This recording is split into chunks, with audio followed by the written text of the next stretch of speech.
as we've tidied up the edges of the swan there, we're ready now to think about tackling the swan itself and the feathers and the details that we want to add to it. So let's have a look at the reference image. Now there's some lovely texture on the body of the swan here. There's some really nice shadows going on across the wing. There's a lovely sharp shadow across the back wing there, which is the shadow produced by the swan's neck. And there's some lovely texture around the head as well. So we need to think about how we're going to approach this. I've mixed up my three colours again, so they've probably dried on your palette by now.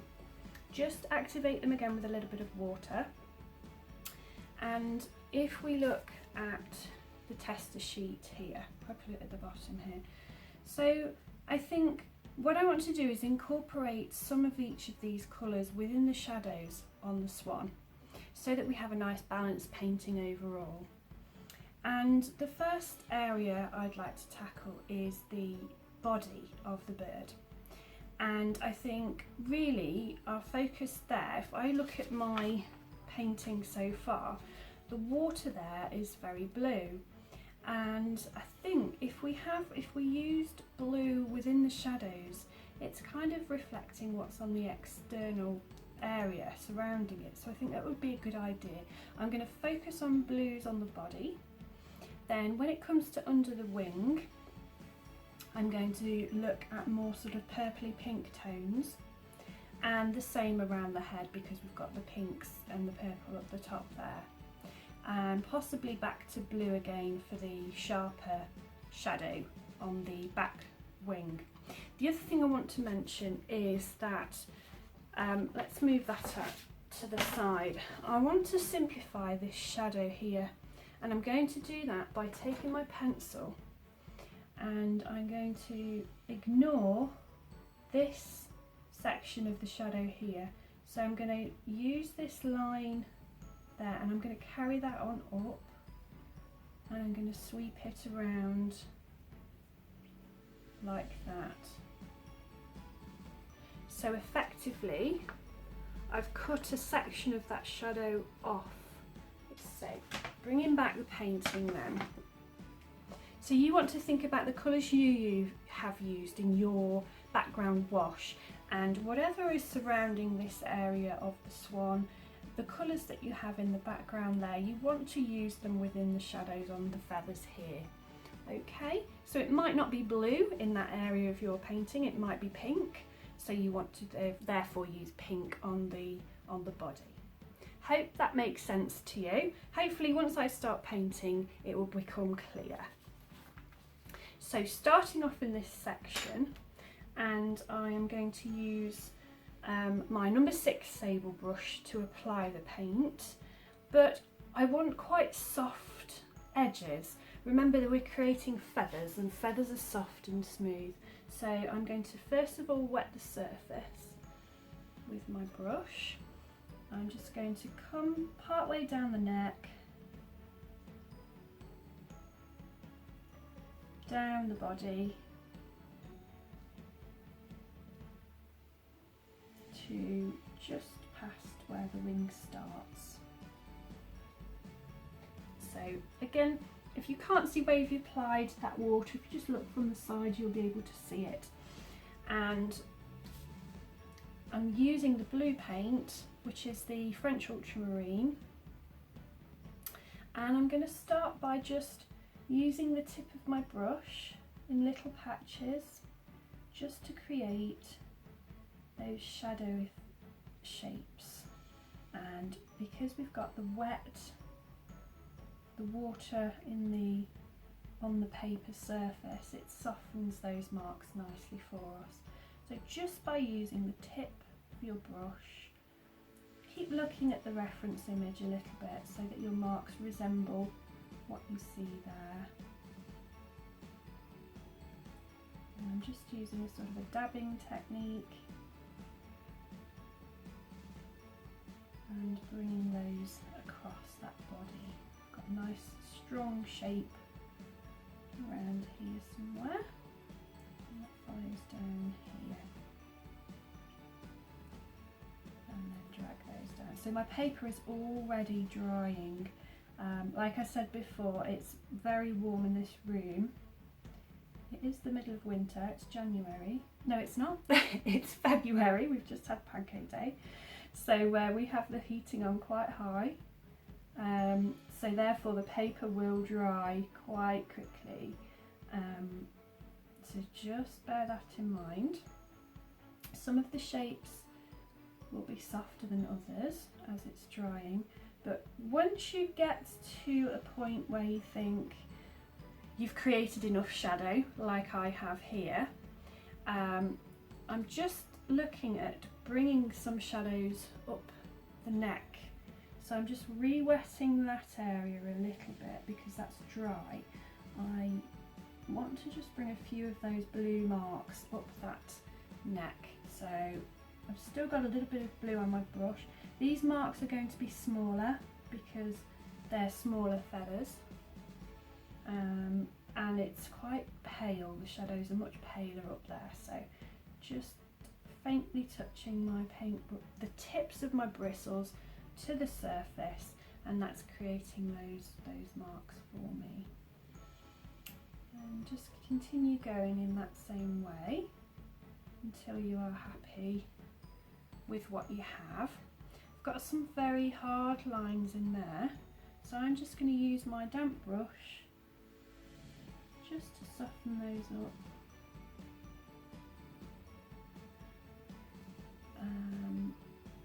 And maybe a little bit in this area too. So you can make little adjustments as you're going to soften those shapes if necessary. But I'm quite happy with that. There's a mixture of some sharp edges and some soft edges. Okay, so if I bring that over now, you should be able to see that I've created this dark section here on his breast. We've got a couple of light bits down the bottom too. Okay, in fact, let's lighten up. I've just noticed this is possibly a bit lighter down here, so I'm just re-wetting that area. The same technique as we used before, the dabbing technique. I'm just going to lift off some of that blue just to bring that back a little bit. That's better, so we've got some lightness down there. Just remove that blue from the water in the same way. So if you make any little errors, don't panic, you can always dab it away. So I'm happy with that. That's looking quite good. The next area I'm going to work on is the neck and head of the swan up here. So it's kind of similar to what we've just done on his body. There are some sharper lines and there are some soft lines. What we can do is first of all create the soft lines. We can allow it to dry and then come back in and do some wet on dry technique to create the sharper lines, which I think we'll do this time because it's a much smaller area to be working on. So it's going to be difficult to create soft and hard edges. So therefore, I'm just going to actually, not my large brush, let's take the smaller brush. This is my number 12. It's got a nice point to it. I can get in the nooks and crannies of these shapes around his head.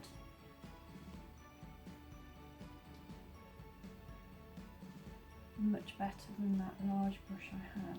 So I'm just going to drag that water, looking from the side. It's drying extremely quickly, so this means I have to work fast. So that's damp. Just take care with the water, you don't want to go over the edges of your swan now. Now because I have purple and pink up there, I'm going to start with the purple colour first of all, and I'm going to pick up a bit of paint. I had quite a lot of paint on my bristles there. And I'm going to add some shadows just around his head there, and it comes down. The shadows are more on the back side of his neck because the light's hitting from the front and casting shadows towards the back. So I'm just bringing this purple, using the tip of my brush, just dabbing it down onto the surface, creating this soft line. Now it's dried down here, so I'm going to wet again with my clean brush and continue this just down the back of his neck.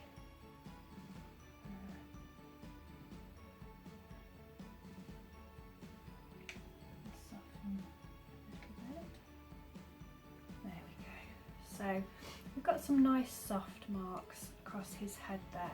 I'm going to allow that to dry and possibly come in with some pink.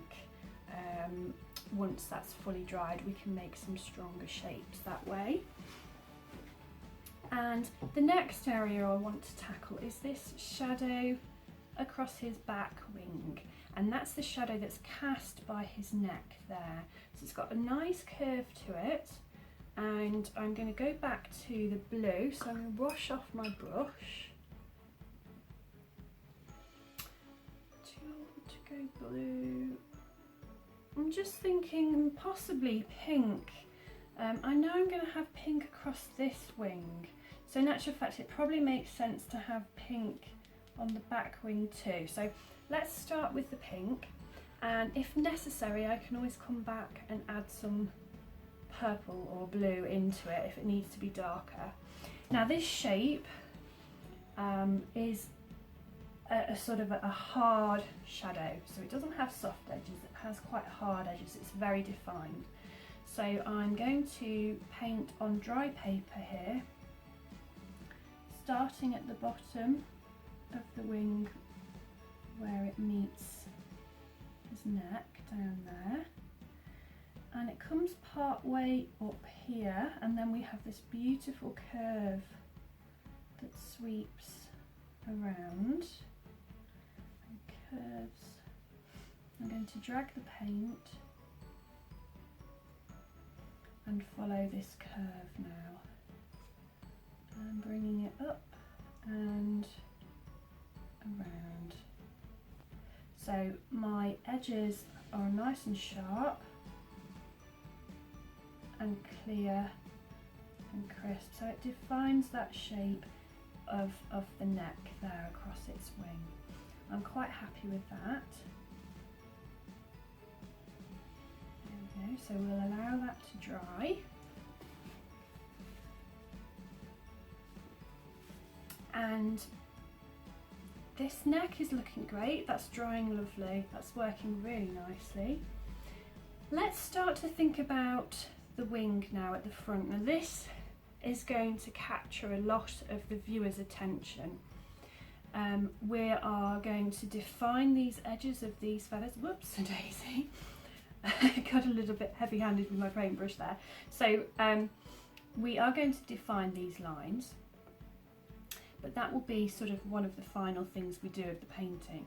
So first of all, we need to think about creating the main shadow area here across that, virtually across the whole of that half of the wing.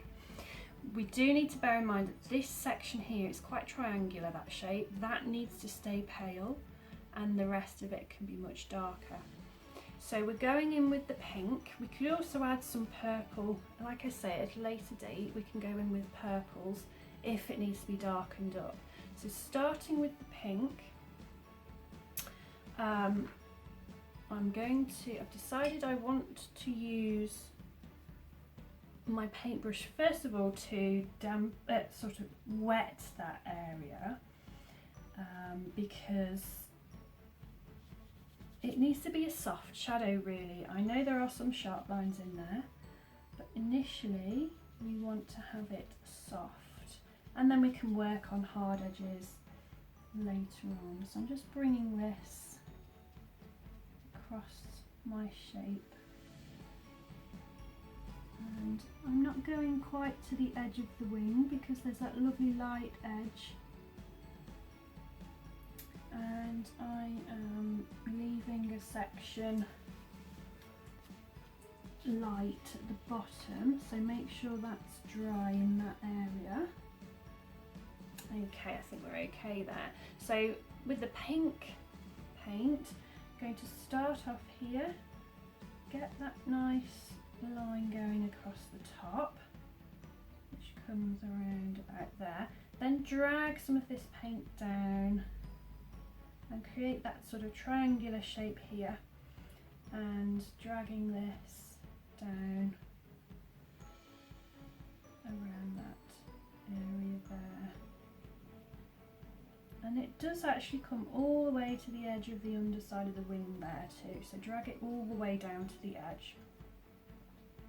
While this is damp, we can go into the purple just to make some slightly darker sections. So I can dip my tips of the brush into that damp pink, and the purple will start to run off, and we can darken this section.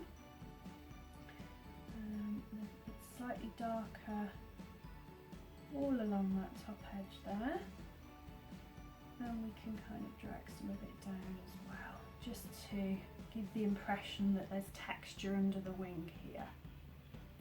Let's just soften that line at the top there a little bit with my damp brush. And next I want to just bring some of that pink, so I'm adding a bit of water to this section now of the wing. I just want to bring some of that pink down into this area. Okay, it's quite light at the top, so just remove that bit. Yeah, so we're not going for a photographic kind of result here, finish or anything like that. It's quite soft, it's got movement, it's a watercolour painting, so don't get too caught up in details. We want the effect that there's shadow across the wing underneath there. You know, so be kind to yourself. Don't think that this has to be a perfect painting or a perfect representation of the reference image. It really isn't going to be. It's a beautiful watercolour painting with lots of movement and vigour. So that's the effect we're going for here. We're not going for precise detail. Okay, so I'm going to allow that to dry. While it's drying, just going to just soften up that edge a little bit. So this is my damp brush with clean water. I'm just softening. So as it dries, if you see little areas that are maybe a little bit too hard, or you can do this. Just softening up that edge. Take that paint off my brush. Lift that off. So I'm simply lifting it off with my damp brush now, just to soften that nicely. And then we can use the paper towel just to remove that and lighten it back up. So that's created a slightly softer edge there. It doesn't sort of stand out as much as it did before, so that's good. I think the shadow across the back wing has worked quite well. Now let's look at the back wing again at this tip. There's a triangle of shadow there. So let's wet the area first, some clean water. And I'm just coming up to the line that we've got on the reference there. And I'm going to wet all the way up to the edge of the wing and going down where we meet that last shadow that we painted, but I'm going to paint using, let's use a little bit of purple. It is a darker shadow than the neck, the shadow that's been cast by the neck, so we'll use a bit of purple to begin with. And now I'm going to use, let's remove that purple, go back to the pink and use the pink to finish that off, like that. Okay, now clean that brush, make sure it's clean. I'm just going to remove, it's just snuck up a little bit too close there. So again, using the dabbing technique, just blotting out a little bit along that edge. Okay, but leaving some soft marks. So now we've kind of tackled the majority of the swan. I'm going to come back to the head now that that's dry. The body's also dry as well, so that's great. But I'm happy with the body. I think what I'm going to do is come back to the head, clean off my brush,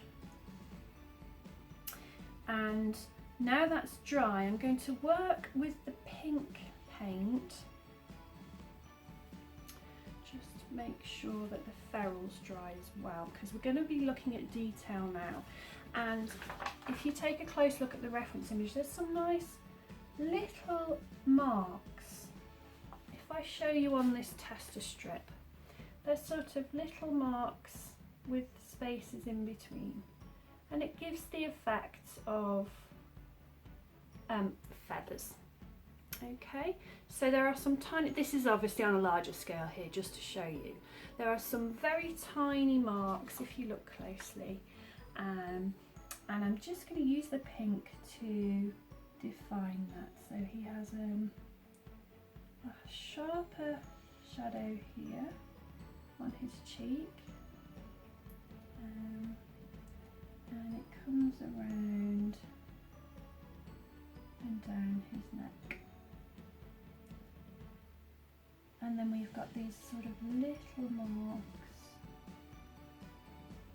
across his head and coming down the back side of his neck. Just touching, just barely touching the surface of the paper with my brush, just to give these little pink markings. It's quite subtle, and just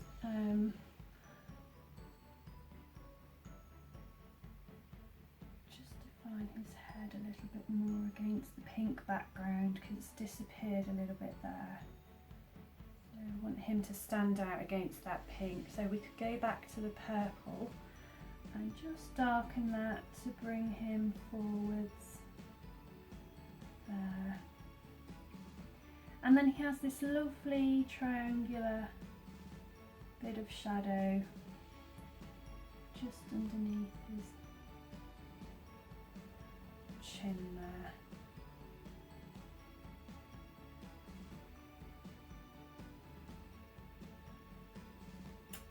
Okay. So this sort of thing, you want to take your time. So you're working now wet on dry, and you don't have to be quick about it, because you haven't got to worry about the paper drying before you've finished or anything like that. You can take your time and just add these little brush strokes to just define a little bit of texture on the head there. Okay. What's going to transform this swan is when we actually tackle the beak and the eye. It's really going to make his head stand out, and that's what we'll do in a little while. But firstly, let's look back across the rest of the swan.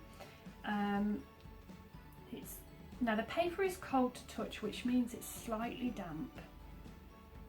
But if we want to create slightly softened marks, it's okay to paint on at this stage. So I just want to define some of the shapes I see on the back wing here. I'm just going to make some little marks where I can see them at the back with the pink, just to define some of those. I'm kind of just going with the shapes of the feathers that I can see here. And then there's this sweeping curve just there, a little bit. Okay, yeah, that's fine. Yeah, I think that's good. Let's look at this front of the wing. So it's very, very soft at the moment. If I come in now with some more purple to define some of that a little bit further. So this is quite a jagged edge to the top here. So we can use little dabbing marks just to create those sort of textural effects along that edge.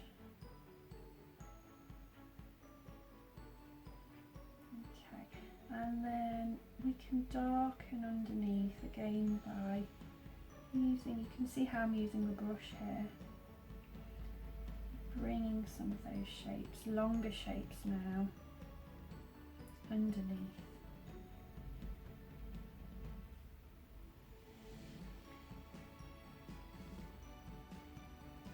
Doing a bit of negative painting under here. To find some edges of some of those feathers, and just give some of these marks curves at the bottom, they start to resemble feathers too. So I've just brought some of those together at the bottom and rounded them off to make them look like feather shapes. Now let's see, we've got this sharpened, going back into the purple, we've got this quite a harsh shadow here, which then starts to come up. So I'm just carving that shape in.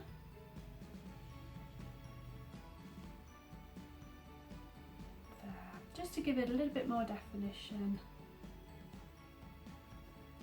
there on the wing, and we can soften.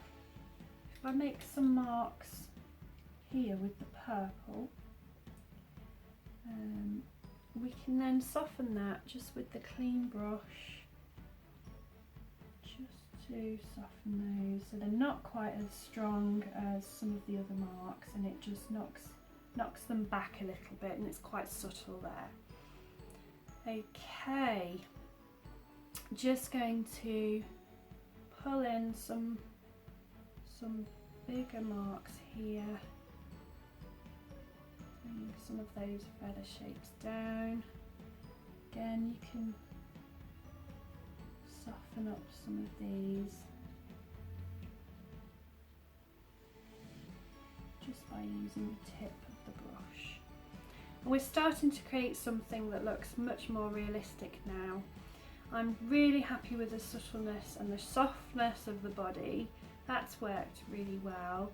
The head isn't quite ready yet. Obviously we have to work on the beak and the eye. But the next thing I want to do is just tackle some of these nice sharp lines here on the wing. So back into the purple paint, I'm going to mix some more purple up, take the pink from that well and add a spot of the blue from my other well. There we go, back with the purple. Now just taking the very tip of my brush, and I'm going to trace over the lines that we drew at the start. We transferred these from the reference image, so we know they're accurate. So I'm just going to paint those in with the purple with the very tip of my brush. So you don't want to put too much pressure down on your brush. You just want to very lightly touch the surface of the paper and you'll create a nice fine mark. If I show you on the tester strip, if I press down with some force, the bristles splay and you get a wide mark. If I use my finger to balance my hand and just touch the very tip of the brush and drag towards me, I can create a nice sharp line. So you could practice this on your test strip until you're comfortable with doing that, and then use that technique to apply to the fine lines of the painting. So it's just giving us that bit of detail that it needed to pull it all together. Gives us that bit of definition. I'm just going outside the bird here now, just pulling some of that paint down. Give it some shadow behind the wing. A little bit, and again just soften off with a damp brush so it sort of disappears into that wash and you don't get any hard lines. But that's what we call negative painting, okay? So I'm coming under the wing to define that edge of the wing, darkening the background a little bit so that that stands out against it, pulling some of that paint down and then softening with the damp brush. Okay, so that allows that wing to stand a little bit more forward against the background.